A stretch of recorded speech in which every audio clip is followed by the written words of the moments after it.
వినాయక చవితికి అందరూ ప్రత్యేకంగా చేసుకునే ప్రసాదం కుడుములు.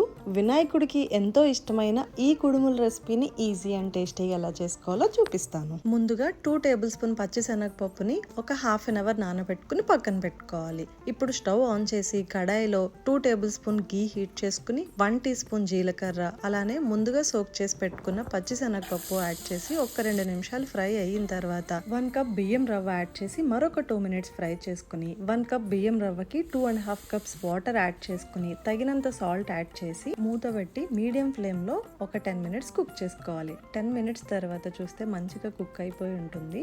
స్టవ్ ఆఫ్ చేసి మూత పెట్టి మరొక 10 మినిట్స్ అలా వదిలేయాలి. గోరువెచ్చగా ఉన్నప్పుడు చేతులు తడి చేసుకుంటూ కుడుములు చేసుకోవడమే. చాలా ఈజీగా అయిపోతుంది. ఈ కుడుముల్లోకి కాంబినేషన్గా మామిడికాయ కొబ్బరికాయతో చేసిన పచ్చడి చాలా బాగుంటుంది. ఎవరికైనా రెసిపీ కావాలి అంటే కామెంట్ చేయండి, డెఫినెట్గా పోస్ట్ చేస్తాను.